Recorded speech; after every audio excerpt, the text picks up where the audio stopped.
அறியாதவர்கள், தேவனை நம்பாதவர்கள், தேவனை ஏற்றுக்கொள்ளாதவர்கள் தான் தேவனுக்கும் தேவனுடைய ஜனங்களுக்கும் சத்துருக்களாய் இருக்கிறார்கள். அப்படிப்பட்டவர்களுடைய ஆத்துமாக்களையும் சரீரத்தையும் தான் தேவன் நரகத்திலே அவர் அழிக்க வல்லவனாக இருக்கிறார். அது வேதாகமத்தில் தீமை செய்தவர்கள் என்கிற இடத்துல தீமை செய்தவருடைய ஆத்துமாக்கள் தான், தீமை செய்தவருடைய சரீரங்கள் தான் நரகத்திலே அழிக்கப்படக்கூடிய இடத்தில் இருக்கு. யோவான் 5ஆம் அதிகாரம் 29ஆம் வசனத்தை வாசிக்கிறோம். இதை குறித்து நீங்கள் ஆச்சரியப்பட வேண்டாம். ஏனென்றால் பிரேத குழிகளில் உள்ள அனைவரும் அவருடைய சத்தத்தை கேட்கும் காலம் வரும். அப்பொழுது நன்மை செய்தவர்கள் ஜீவனை அடையும்படி எழுந்திருக்கிறார்கள். இந்த நன்மை செய்தவர்கள் ஜீவனை அடையும்படிக்கு எழுந்திருக்கிறார்கள். இவர்களுடைய ஆத்மா நரகத்திலிருந்து மீட்கப்படக்கூடிய இடத்துல இருக்கிறது. நன்மை செய்திருக்கிறார்கள், அந்த நன்மைக்காக இவருடைய ஆத்மா மீட்கப்படக்கூடிய இடத்துல இருக்கிறது. ஆனா இவங்க சரீரம் நரகத்துல இல்லை, ஆனா இவங்களுடைய சரீரம் மண்ணோடு மண்ணாக இருக்கிறது. இந்த இடத்துலதான் பிரகாஷனுடைய தாயார் வருவாங்க என்பதை நம்ம வேதத்தின் அடிப்படையில உபதேசத்தின் மூலமாக அதை நாம் கணிக்கிறோம். இந்த நன்மை செய்த இடத்துல தான் பிரகாஷனுடைய தாயார், அவங்க சரீரம் நரகத்துல போகல, அவங்க சரீரம் மண்ணோடு மண்ணாக கல்லர்ல போயிடுச்சு. ஆனா அந்த அம்மாவுடைய ஆத்மா நன்மை செய்தவர்களுடைய வரிசையில நரகத்திலே போகாதபடிக்கு மீட்கப்படக்கூடிய இடத்துல தேவன் அவர்களுக்கு அந்த பாக்கியத்தை கொடுத்திருக்கிறார். ஆனா அதுக்கப்புறம் தீமை செய்தவர்கள் ஆக்கினை அடையும்படிக்கு எழுந்திருக்கிறார்களே, இந்த ஆக்கினை தான் சரீரமும் ஆத்மாவும் நரகத்திலே ஆக்கினைக்குப்படக்கூடிய இடத்துல, பாதிக்கப்படக்கூடிய இடத்துல, வேதனைப்படக்கூடிய இடத்துல இருக்கு. இவங்களை குறித்து தான் சொல்லப்பட்டிருக்கு. இவங்க சரீரத்தை கொள்ளுகளுக்கு மாத்திரமே பயந்தவங்க, ஆத்மாவையும் சரீரத்தின் நரகத்தில் அழிக்க வல்லவருக்கு அவங்க பயப்படல.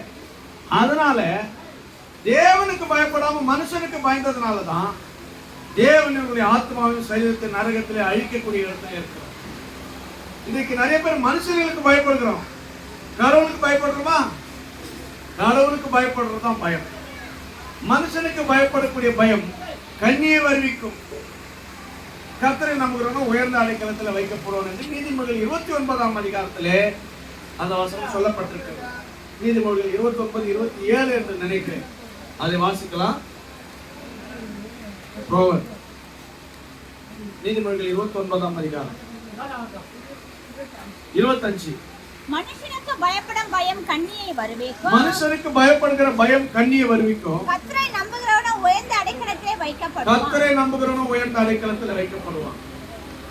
மனுஷருக்கு பயந்து இருக்கிறாங்க, அது அவங்களுக்கு கண்ணியா தான் போய் முடியும். ஆனா கர்த்தருக்கு பயந்து வாழ்கிறவர்கள் இருக்கிறாங்களே, அவங்க உயர்ந்த அடைக்கலத்தில் வைக்கப்படுவார்கள். சியோனிலே, எருசலேமிலே தேவன் அவங்களை வாசம் பண்ண வைக்கக்கூடிய இடத்துல கர்த்தரை நம்ப எங்க கவனிங்க, அவங்க ஏதாவது நம்மள கவனிங்க, அதெல்லாம் கண்டுகிட்டு கர்த்தரை நம்புகிறவனும் உயர்ந்த அடைக்கலத்துல வைக்கப்படுவான். மனுஷனுக்கு பயப்படுகிற பயம் கண்ணியை வருவிக்கும். கர்த்தரை நம்புகிறவனும் உயர்ந்த அடைக்கலத்துல வைக்கப்படும். இன்னைக்கு மனுஷனுக்கு பயந்துதான் மக்கள் ஆக்கினைக்குள்ளே போகிறார்கள், கன்னிகளுக்குள்ளே போகிறார்கள். கர்த்தருக்கு பயப்படுகிற பயம் அவர்களுக்கு இல்லை. தீமை வெறுப்பதே கர்த்தருக்கு பயப்படுகிற பயம் என்று நீதிமொழிகள் 8:13 நாம் பார்க்கிறோம். தீமையை வெறுக்கணும். ஆனா இவங்க தீமை செய்திருக்கிறாங்களே, தீமை வெறுக்கலையே, தீமை செய்திருக்கிறாங்களே, அதனால இவருடைய ஆத்மாவும் சரீரத்திலும் நரகத்திலே அழிக்கக்கூடிய இடத்திலே கடவுள் இருக்கிறார். நீதிமொழிகள் 8:13 வாசிக்கலாம். தீமையை வெறுப்பதே கர்த்தருக்கு பயப்படுகிற பயம். தீமையை வெறுக்கணும்.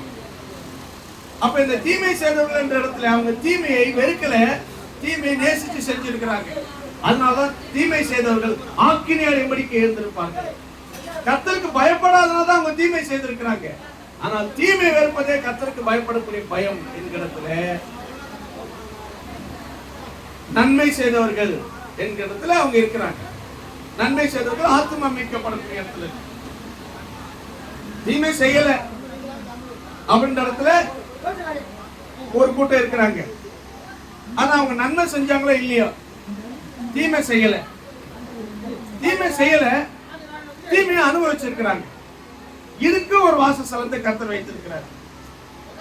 தீமை செய்யல, நன்மை செஞ்சிருக்கிறாங்க, அதுக்கு ஒரு வாசஸ்தலத்தை கர்த்தர் வச்சிருக்கிறார். இந்த ஐஸ்வர்யவானுடைய வீட்டு வாசற்படியில் இருந்த லாசரு அவன் யாருக்கு என்ன தீமை செஞ்சான்னு போடல. அதே நேரத்தில் அவன் நன்மை அவனால செய்ய முடியல. நன்மை செய்ய அவனுக்கு திராணி இல்லை. வேதத்துல என்ன சொல்லப்பட்டிருக்கு? நன்மை செய்ய திராணி இருந்தும் செய்யத்தக்கவர்களுக்கு செய்யாம போனா அது பாவம் அப்படின்னு சொல்லப்பட்டிருக்கிறது. யாக்கோபு 3ஆம் அதிகாரத்துல, யாக்கோபு 4ஆம் அதிகாரம் 11ஆம் வசனத்தை வாசிங்க. ஆதலால் ஒருவன் நன்மை செய்து அறிந்தவனாய் இருந்தும் அதை செய்யாம போனால் அது அவனுக்கு பாவமாய் இருக்கும். நன்மை செய்ய திராணி இருந்தும் அது செய்யத்தக்கவர்களுக்கு செய்யாம போனா அது அவனுக்கு பாவமாய் இருக்கும். அப்போ நன்மை செய்யக்கூடிய நன்மை செய்யறது எப்படின்னு அறிஞ்சிருக்கிறாங்க. அது செய்யத்தக்கவர்களுக்கு செய்யாம போனா பாவம். ஆனா ஐஸ்வர்யவானுடைய வீட்டு வாசற்படியில் இருக்கக்கூடிய லாசரு நன்மை செய்யறதுக்கு அவனுக்கு முடியல. அவனுக்கு திராணி இல்லை. தீமையே செஞ்சானான்னு நமக்கு தெரியல. ஆனா தீமையை அனுபவிச்சிருக்கிறான். இருக்கே கடவுள் அவனுக்கு நன்மை செஞ்ச லிஸ்ட்ல அவனுடைய ஆத்மாவை தேவன் மீட்கக்கூடிய இடத்துல இருக்கு. அவன் தீமை செஞ்சானான்னு தெரியாது. அவன் நன்மையை செய்ய அவனால முடியல. ஆனா தீமையை அனுபவிச்சிருக்கிறானே. தீமையை அனுபவிச்சாலே அவன் ஆத்மா நரகத்திலிருந்து மீட்கப்படக்கூடிய இடத்துல இருக்கு. ஏன்னா அதைத்தான் ஆபிரகாம் சொன்னார், என் மகனே நீ இந்த பூமியில இருக்கும்போது நன்மையே அனுபவித்தான். அவன் தீமையே அனுபவித்தான். தீமையே அனுபவித்த அவன் நன்மை செய்தவர்கள் லிஸ்ட்ல வரான். நன்மையே அனுபவித்த இவன் தீமை செய்தவர்கள் லிஸ்ட்ல வரான். இந்த ஐஸ்வர்யவான் நன்மை அனுபவிச்சுட்டு இருக்கிறான். தீமை செஞ்சான்னு போடல, நன்மை அனுபவிச்சிருக்கிறான். நன்மை செய்யலை. நன்மை செய்யலைங்கிறதுக்கு அந்த தீமை செய்தவர்கள் லிஸ்ட்ல வந்துட்டான். அவன் பணக்காரன். அவன் என்ன சொல்றான்? நான் யாருக்கும் எந்த துரோகமும் செய்யல. என் பணத்தை வச்சு நான் நல்லா சாப்பிட்டு என் குடும்பத்தை நல்லா நான் பார்த்துக்கிட்டேன். யாருக்கும் எந்த உதவி செய்யல. அதுவே தீமைதாயா. உன் குடும்பத்துக்கு மட்டும் நீ வாழ்ந்துட்டு இருக்கிறல்ல, அதுக்கே ஒரு சர்ச்சை மட்டும் தான். நன்மை நீ செய்யாம போனாலே உன் ஆத்மா நரகத்திலே அழிக்கப்படும். இந்த ஐஸ்வர்யவான் என்ன தீமை செஞ்சான்னு போடல, நன்மையை அவனால செய்ய முடியல. ஆனா அவன் நன்மையே அனுபவிச்சிருக்கிறான். நன்மையே அனுபவிச்சதுனாலே அவன் ஆத்மா சரீரம் ரெண்டுமே நரகத்திலே அழிக்கப்படக்கூடிய இடத்துல இருக்கிறது. இப்போது அவனுடைய ஆத்மா நரகத்திலே வேதனைப்படுகிறது. ஆபிரகாம் நோக்கி கூப்பிடுகிறான், தகப்பனாகி ஆபிரகாமே, இந்த அக்கினி என்னை வேதனைப்படுத்தாதபடிக்கு அந்த லாஸ்டுடைய விரல் நுனியில் இருக்கக்கூடிய ஒரு சொட்டு தண்ணீரை என் நாவில குளிர பண்ணும்படிக்கு செய்ய வேண்டும். நன்மை செஞ்சவன், நன்மையே அனுபவிச்சவன், ஒரு சொட்டு தண்ணியில அவன் நரகத்துல தவிக்கிறத நாம் பார்க்க. இவன் ஆத்மா இப்போது வேதனைப்படுகிறது. ஆனா தீமை செய்தவர்கள் லிஸ்ட்ல இவன் வரும்பொழுது இவன் சரீரமும் ஆத்மாவும் நரகத்திலே அழிக்கப்படக்கூடிய இடத்துல இருக்கு. சரீரமும் ஆத்மாவும் எப்போது நரகத்திலே அழிக்கப்படும் என்று சொன்னால் 7ஆம் வரிசையில தான் சரீரமும் ஆத்மாவும் நரகத்திலே அழிக்கப்படும். சரீரத்தையும் ஆத்மாவை நரகத்திலே அழிக்க வல்லவருக்கே பயப்படுகிற இப்ப எல்லாரும் மறைச்சிருக்கிறாங்க. அவங்களுடைய ஆத்மா தான் இப்ப நரகத்திலே அழிக்கப்பட்டு கொண்டிருக்கிறது, அழிந்து கொண்டிருக்கிறது. முழுமையா அழியாது, அழிவில்லாத அக்கினி, அழியாத அக்கினி. ஆனா இவங்க 7ஆம் வரிசையில தீமை செய்தவர்கள் லிஸ்ட்ல எழுந்திருக்கும் போது இவங்க சரீரமும் ஆக்கினிக்குள்ளாக போகும். அதுதான் சரீரத்தையும் ஆத்மாவின் நரகத்திலே அழிக்க வல்லவர்களுக்கே நீங்கள் பயப்படுங்கள். அதுதான் இயேசு சொல்றாரு. தீமை செய்தவர்கள் லிஸ்ட், அவர் வெள்ளை சிங்காசனத்தில் உட்கார்ந்து இருக்கும் போது நன்மை செய்தவர்கள் ஜீவனை அடிப்படைக்கு எழுந்திருப்பார்கள், தீமை செய்தவர்கள் ஆக்கினி அடிப்படைக்கு எழுந்திருப்பார்கள். அந்த ஆக்கினி என்னது? தீமை செய்தவர்களுக்கு சரீரமும் ஆத்மாவும் நரகத்தில் அழிக்கப்படுகிறது அந்த ஆக்கினி. அந்த தீமை செய்தவர்கள் என்ன? நன்மை செய்யாமற் போனவர்கள். இந்த ஐஸ்வர்யவான் தீமை செய்யலையே, ஆனா தீமை செஞ்சவங்க லிஸ்ட்ல வரானே. ஐஸ்வர்யவான் எந்த தீமை செஞ்சான்னு போடல, சுகபோகமா வாழ்ந்தான், அவ்வளவுதான். யாருக்கு என்ன துரோகம் பண்ணான்னு போகல. அவன் அந்த தீமை பண்ண இந்த தீமை பண்ணான்னு, அதனால அவனுக்கு தீமை செய்தவர்கள் லிஸ்ட்ல இல்ல. அவன் நன்மை செய்யாம போயிட்டான். அதுக்காகவே தீமை செய்தவர்கள் லிஸ்ட்ல அவனுடைய ஆத்மாவும் சரீரத்து நரகத்திலே அழிக்கப்படுகிறது. ஆனா இந்த லாசரு என்ன நன்மை செஞ்சான்னு போடல, அவன் தீமையா அனுபவிச்சிருக்கிறான். அதுக்காகவே நன்மை செய்தவர்கள் லிஸ்ட்ல இந்த லாசரை தேவன் கொண்டு வரக்கூடிய இடத்துல இருக்கிறார். ஒண்ணு நன்மை செய்யுங்க, ஆத்மா மீட்கப்படும். இல்லைன்னா தீமையை அனுபவிங்க, ஆத்மா மீட்கப்படும். யோபு யாருக்கு என்ன தீமை செஞ்சான்? யோபு யாருக்கு எந்த தீமையும் செய்யல. அது யோபே சொல்ற 31ஆம் அதிகாரத்துல, நான் யாருக்கும் எந்த தீமையும் செய்யல, அவர் எல்லாருக்கும் கொடுத்துட்டு தான் சாப்பிட்டு இருக்கிறாரு, ஏழைகளுக்கெல்லாம் கொடுத்துட்டு தான் சாப்பிட்டு இருக்கிறாரு, ஏழைகளும் அவர் பந்தியில உட்கார்ந்து சாப்பிட்டு இருக்கிறாங்க. ஆனா யோபு நன்மையை மட்டுமே அனுபவிச்சிருக்கிறான், தீமைன்னா என்னன்னு அவனுக்கு தெரியாது. அதனால கடவுள் யோபுக்கு தீங்கு அனுபவிக்கிற பாடத்தை கற்றுக் கொடுக்கிறார். அந்த பாடத்தை ஆரம்பத்தில் யோபு நல்லா கற்றுக்கொண்டு தன் மனைவிக்கும் போதிக்கக்கூடிய இடத்துல இருக்கிறார். தன் மனைவிக்கு என்ன போதிக்கிறாரு? பைத்தியக்காரி பேசுற மாதிரி பேசுறியாமா, தேவனத்துல நன்மை அனுபவித்த நாம் தீமை அனுபவிக்க வேண்டாமோ? நல்லா கவனிச்சுக்கிடுங்க. தேவனத்துல நன்மை பெற்ற நாம் தீங்கு அனுபவிக்க வேண்டாமோ? அப்போ சொன்னாங்க பவுலும் 2 தீமோத்தேயுக்கு சொன்ன ஒரு நல்ல ஆலோசனை, என் குமாரனாகிய தீமோத்தேயே, நீ கர்த்தராகிய இயேசுக்கு சொன்ன கிருபையில் பலப்படு, நீயும் கிறிஸ்துவுக்கு நல்ல போர்ச்சேவனாய் தீங்கு அனுபவி. தீங்கு அனுபவிக்கணும், நன்மை பெற்ற நாம் தீமையை பெற வேண்டாமோ? அப்படின்ற இடத்துல தேவனத்துல நன்மை அனுபவிக்கிற நாம் தீமையும் அனுபவிக்க வேண்டும் என்று யோபு சொல்லுகிறார். அப்ப யோபுக்கு அந்த பாடம் தெரியுது, கடவுள் நம்மளை இப்படி நடத்துறாரு அப்படின்றது. யோபுவும் நன்மையை மட்டுமே அனுபவிச்சுட்டு இருக்கிறான், எல்லாருக்கும் நன்மை செய்யறான். 2 இருக்கு யோபுட்ட, அவன் நன்மை அனுபவிச்சுட்டு இருக்கிறான், அவன் மக்களுக்கு நன்மை செஞ்சுட்டு இருக்கிறான். ஆனா இந்த ஐஸ்வரன் அப்படி கிடையாது, அவன் மட்டும் நன்மை அனுபவிச்சுட்டு இருக்கிறான், யாருக்கு எந்த நன்மையும் செய்யல. யோபுவும் கிழக்கத்தி புத்திரர்ல பெரிய ஐஸ்வர்யவான், இவனும் அந்த நாட்கள்ல இந்த ஐஸ்வர்யவான் பெரிய ஐஸ்வர்யவான். ஆனா யோபு உலக கோடீஸ்வரர் அந்த நாட்கள்ல. அவர் யாருக்கு எந்த தீமையும் செஞ்சதில்லை, யோபு நன்மை அனுபவிச்சிருக்கிறாரு. ஆனா வரவங்களுக்கெல்லாம் நல்ல சாப்பாடு கொடுத்திருக்கிறாரு, தான தர்மம் பண்ணிருக்கிறார், பல பேருக்கு பல நன்மைகளை பண்ணிருக்கிறார். ஆனா அதுக்கே கடவுள் யோபுக்கு ஒரு தீமையை கொடுத்து, என் மீட்பர் உயிரோடு இருக்கிறார், கடைசி நாளில் அவரை நான் காண்பேன், பூமியின் மேல் வந்து நிற்பார், அவரை நான் காண்பேன், எனக்கு ஆத்தும ரட்சிப்பு இருக்குது. அப்ப யோபுக்கு அவர் மீட்பர் என்கிறதுல யோபுடைய ஆத்மாவை மீட்கக்கூடிய மீட்பர், யோபுடைய சரீரத்தை அவரால் மீட்க முடியாது. ஏன்னா யோபு வாழ்ந்த காலத்துல பரிசுத்தாவி கிடையாது, யோபு வாழ்ந்த காலத்துல நியாயப்பிரமாணம் கிடையாது. யோபு ஒரு மனசாட்சி கால பரிசுத்தவான், யோபு ஒரு மனசாட்சி கால பரிசுத்தவான். ஒரு சிலர் யோபுவே மோசே தான் எழுதிருக்கணும், மோசே காலகட்டத்துல தான் அந்த அதுக்கு முன்பதாக தான் யோபு வாழ்ந்திருக்கணும் அப்படின்னு சொல்ல மனசாட்சி கால பரிசுத்தவான். அப்போ யோபு அவன் நன்மை அனுபவிச்சிருந்தாலும் பலருக்கு நன்மை செய்கிறான். இருந்தாலும் அவனுடைய ஆத்மா மீட்கப்படுகிறதுக்கு தேவன் யோபுடைய வாழ்க்கையிலே தீமையை அனுமதிக்கக்கூடிய இடத்துல இருக்கிறார். தீமையை தேவன் யோபுக்கு கொடுக்கல. பிசாசு யோபுக்கு தீமை செய்ய வேண்டும் என்று தேவனிடத்தில் அனுமதி கேட்கும் பொழுது அதற்கு ஒப்பு கொடுக்கிறார். தேவன் தீமை செய்கிறவர் அல்ல. சோதிகளின் பிதாவிடத்திலிருந்து நன்மை மாத்திரமே இறங்கி வரும். அவரிடத்துல தீமையே இல்லை, தீமையை பார்க்க மாட்டாத சுத்த கண்ணர், அவர் நல்லவரும் நன்மை செய்கிறவருமா இருக்கிறார். தேவன் தீமை செய்கிறவர் அல்ல. ஆனால் தீமை யோபுடைய வாழ்க்கையில வருகிறதுக்கு யோபுக்கு அனுமதித்தார் என்றால் யோபுடைய நன்மைக்காகவே அந்த தீமைக்கு யோபுவை ஒப்பு கொடுக்கிறார். அதனால்தான் யோபுடைய ஆத்மா நரகத்தில் அழிக்கப்படாதபடிக்கு மீட்கப்படக்கூடிய இடத்துல இருக்கு. யோபு இந்த காலகட்டத்தில் பரிசுத்தாய் பெற்றிருந்தார்னா யோபுடைய சரீரமும் அது மீட்கப்படக்கூடிய இடத்துல இருந்திருக்கும். என் மீட்பர் உயிரோடு இருக்கிறான், கடைசி நாட்களில் பூமியின் மேல் வந்து நிற்பார் என்பது இது 1000 வருட அரசாட்சிக்கு முன்பதாக என்னை எழுப்புவார் என்று யோபு சொல்லுகிறார். யோபு 19ஆம் அதிகாரம் 24ஆம் வசனம் என்று நினைக்கிற வாசிங்க.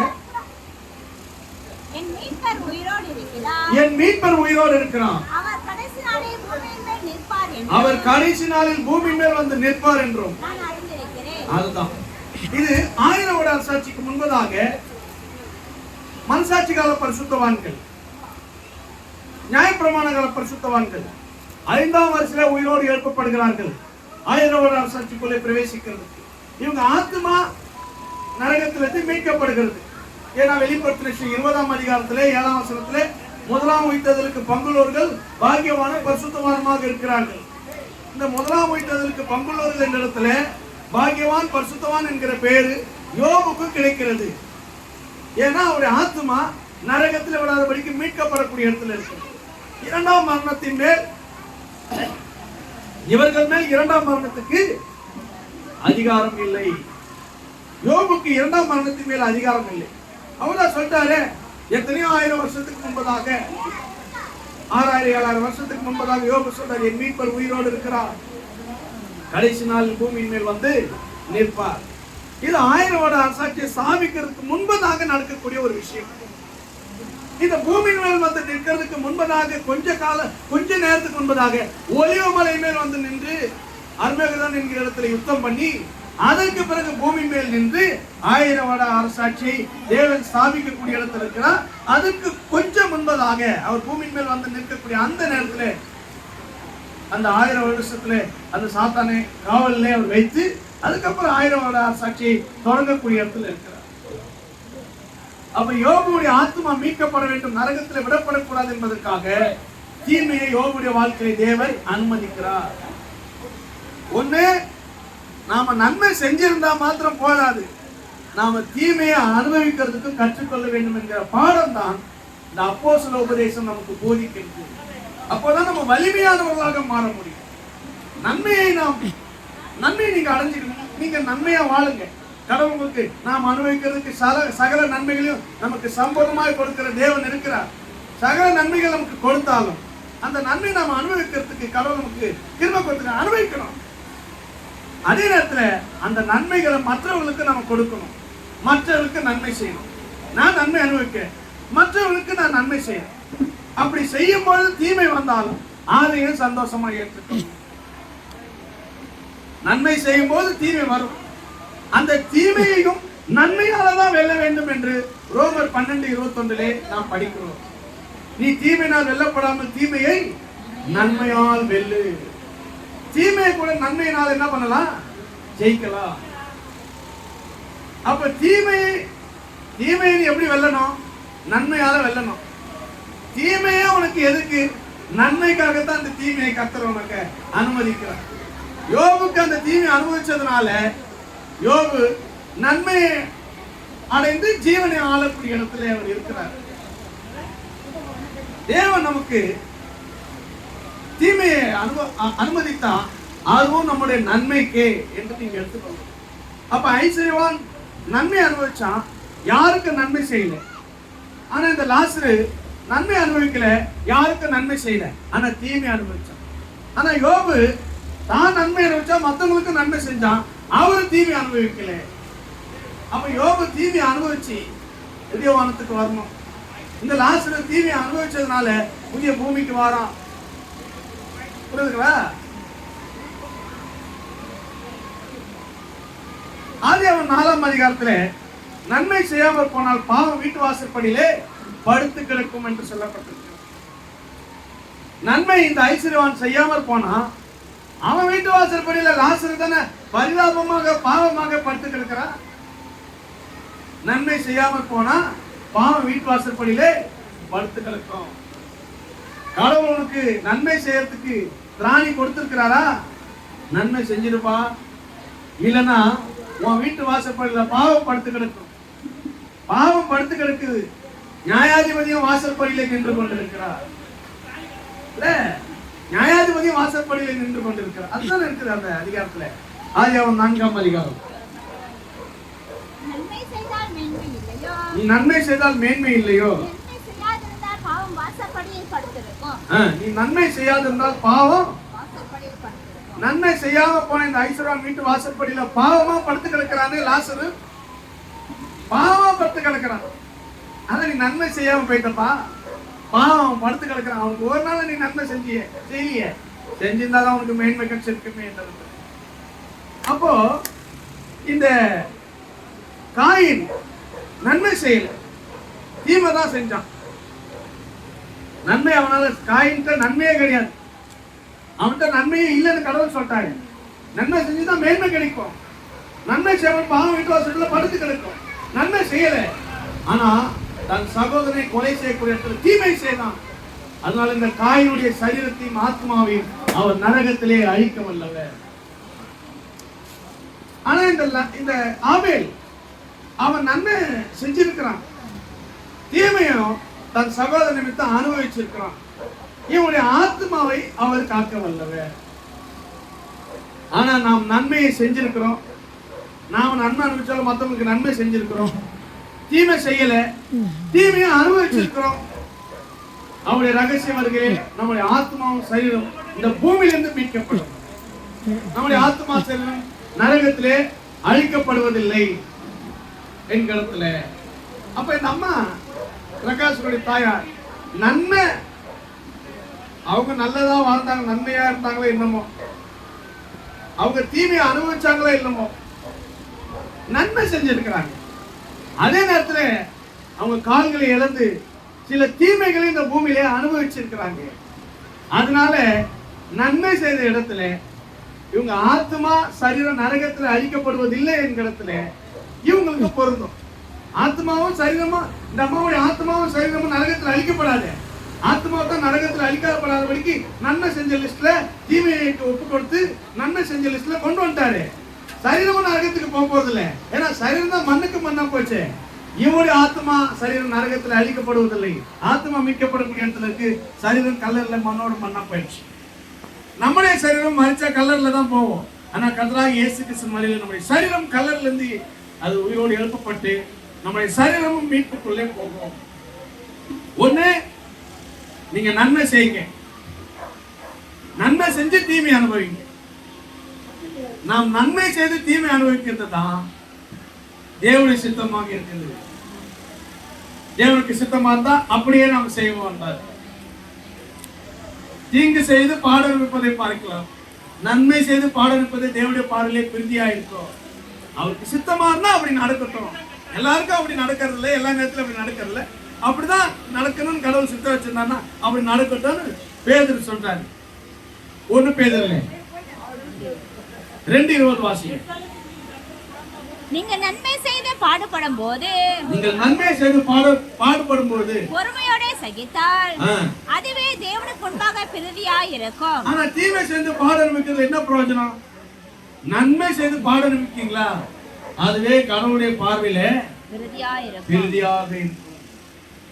நன்மை செய்து தீமை அனுபவிக்க வேண்டும். தீமை செய்து தீமை அனுபவிக்க கூடாது.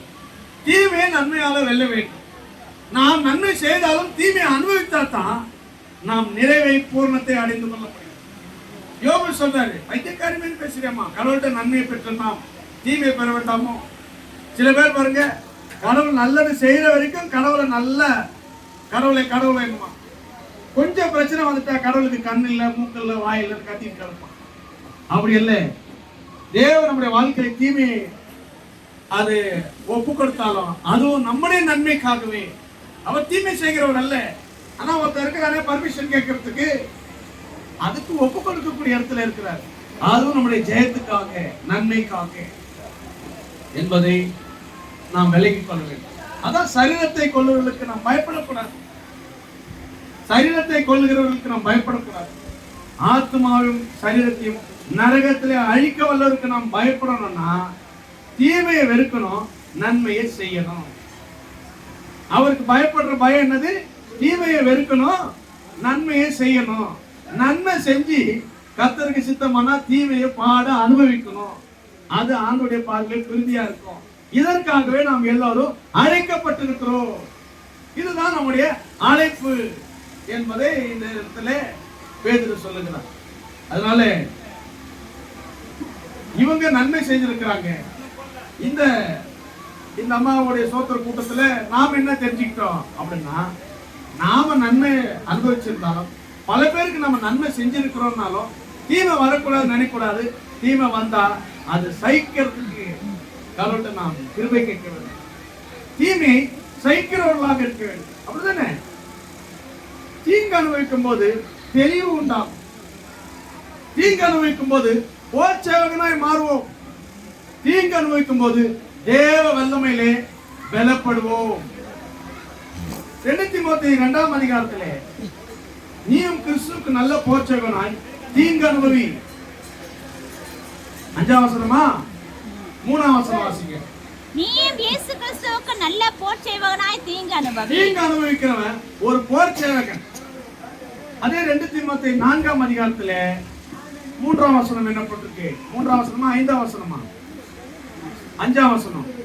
நீ எல்லாவற்றிலும் மனத்தெளிவுள்ளவனாயிரு, தீங்கு அனுபவி. பாருங்க, நீ மனத்தெளிவுள்ளவனாயிரு, தீங்கு அனுபவி. 2 தீமோத்தேயு 1ஆம் அதிகாரம் 8ஆம் வசனம் என்ன சொல்லப்பட்டிருக்கு? ஆகையால் நம்முடைய கர்த்தரை பற்றிய சாட்சியை குறித்தாவது, அவர் நிமித்தம் கட்டப்பட்டிருக்கிற என்னை குறித்தாவது நீ வெட்கப்படாமல் தேவ வல்லமை கேட்டபடி சுவிசேஷத்திற்காக என்னோட கூட தீங்கு அனுபவி. நீங்க தீங்கு அனுபவிக்கும் போதுதான் தேவ வல்லமையில பலப்பட்டுட்டே இருக்க முடியும் என்கிறது. இயேசு அவர் விலகினராய் சிலுவையில் அறையப்படும் பொழுதுதான் அவர் தேவனுடைய வல்லமையினாலே பிழைத்திருந்தார் என்று 1 கொரிந்தியர் 13ஆம் அதிகாரத்திலே அது நாம் படிக்கிறோம் இல்ல? 2 கொரிந்தியர் 13ஆம் அதிகாரத்திலே 3-4 வசனங்கள்ல இயேசு விலகினராய் சிலுவையில் அறையப்பட்டிருந்தாலும் அவர் தேவனுடைய வல்லமையினாலே பிழைத்திருக்கிறார். அவருக்கு நேரிட்ட தீமை, அவர் விலகினராய் சிலுவையில் அறையப்பட்டார், சுயாதீன சித்தத்துக்கு விலகினராக இருந்தார். அதுலதான் தேவ வல்லமையிலே பிழைத்திருக்கிறார் என்கிறதுல நாம் தீங்கு அனுபவிக்கும் போது தேவ வல்லமை நமக்கு அதிகமாக கிடைக்கக்கூடிய சுவிசேஷத்தின் வல்லமை கேட்டபடிக்கு தீங்கு அனுபவி மனத்தெளிவுள்ளவனாயிரு, நல்ல போர் சேவகனாய் தீங்கு அனுபவி. போர் சேவகன் தாங்க தீங்கு அனுபவிப்பாங்க. போர் சேவகன் போர்ல யுத்தத்துல போய் நின்னாலே வெட்டுக்குத்து வரும், ஷூட் பண்ணுவாங்க. அங்க கை கால்லாம் நமக்கு அடிப்படும், காயப்படும், குத்துப்படும் தெரிஞ்சா கூட இதெல்லாம் தெரியும் நடக்கும். அங்க போனா எப்படியும் ஸ்பாட்ல ராணுவத்துல நின்னா நமக்கு அடி உலம் உதவுலம் தெரிஞ்சா கூட அந்த போர் சேவகன் அங்க தீங்கு அனுபவிக்கிறதுக்கு போய் நிற்பான். அவன் நின்னாதாங்க நாட்டை காப்பாற்ற முடியும். அது போல நீயும் கிறிஸ்துவுக்கு நல்ல போர் சேவகனாய் தீங்கு அனுபவி, களத்துல இறங்கு, போர் சேவகனா மாறு, இங்க ராணுவத்துல நில்லு. அநேக சுவிசேஷத்துல ரட்சிக்கப்படுகிறதுக்கு நாம தான் வழிகாட்டியாக இருக்கிறது. கிறிஸ்துவுக்கு நல்ல போர் சேவகனாய் தீங்கு அனுபவி. எவ்வளவுதான் நன்மை செஞ்சாலும் மனுஷனுக்கு நன்றி இருக்காது, நன்றி மறந்துடுவான். அவன் நன்றி மறந்துட்டான்னு சொல்லிட்டு ஐயோ எவ்வளவு நன்மை செஞ்சாங்க ஜனங்களுக்கு நன்றி இல்லையாட்டு நன்மை செய்யறத நீ விட்டுறாத. நன்மை செய்கிறதுல சோர்ந்து போகாத. அவன் நன்றி கெட்டவனா போயிட்டான்ட்டு நீ நன்மை செய்யறத விட்டுறாத. கலாத்தியர் 6:9 நன்மை செய்கிறதுல சோர்ந்து போகாத. நீ தளர்ந்து போகாம நன்மை செஞ்சனா எத்தனை நன்றி கெட்டவ இருந்தாலும் ஏற்ற காலத்துல நீ அறுக்கும்படிக்கு கர்த்தர் செய்வார் என்கிறதுல இதையும் போன முறை இந்த கூட்டத்தில் நாம சொல்லி இருக்கிறோம். யோவான் 5:29 இந்த கூட்டத்தில் சொல்லி இருக்கிறோம். இதெல்லாம் சொல்லி நான் முடிக்கிறேன். தீமையை அனுபவிச்சாலே நன்மை செஞ்ச லிஸ்ட்ல வராங்க, நன்மையை செய்யாம போனாலே தீமை செஞ்சவங்க லிஸ்ட்ல வராங்க. இது மட்டும் நல்லா தெரிஞ்சு. நான் யாருக்கும் எந்த தீமையை செஞ்சது இல்லைங்க. அப்படியா? நன்மை செய்யல நீ இவனை பிடிச்சி அந்த தீமை செஞ்சவங்க லிஸ்ட்ல போட்டேன். நாங்க யாருக்கும் எந்த தீமை செய்யலன்னு சொன்னேன். என் சாப்பாட்டை நான் சாப்பிட்டேன், நாங்க லக்ஸரியஸா வாழ்ந்தோம், யாருக்கும் எந்த துரோகம் நினைக்கல. அதுக்கே அவனை பிடிச்சி போடு. நீ லக்ஸரியஸா வாழ்ந்தியாப்பா, யாருக்கு எதுவும் செய்யலாம், நீ உல்லாசமா இருந்தல, இவனை தூக்கி உள்ள போடு. இன்னொருத்தன் இப்ப இது நான் தீமை செய்யல, நன்மையை மட்டும் அனுபவிச்சேன். இன்னொருத்தன் சொல்றான், அது எப்படி சொல்லலாம்? நான் யாருக்கு எந்த தீமையை செய்யல, நான் நன்மை அனுபவிச்சேன். இதுக்கே இவனை ரிமாண்ட் பண்றாங்க. இன்னொருத்தன் நான் நன்மை எல்லாம் செய்யலைங்க, நான் யாருக்கு எந்த நன்மை செய்யலைங்க, ஒரே தீமை தாங்க இந்த பூமியில. அதுக்கு இவனை பிடிச்சி நன்மை செஞ்சவங்க லிஸ்ட்ல போடு. தீமை அனுபவிச்சியா? நீ நன்மை செய்யலன்னா கூட பரவாயில்ல, நீ ஏங்க அப்ப நன்மை செஞ்சவன் சொல்லுவான், நன்மை அதாவது தீமை செய்யாதவன் சொல்லுவான், ஏங்க நான் யாருக்குமே எந்த தீமை செய்யல, என்ன தூக்கி நரகத்துல போடுறீங்க இல்ல, என்ன தூக்கி தீமை செய்யல, என்ன தூக்கி நரகத்துல போடுறீங்க.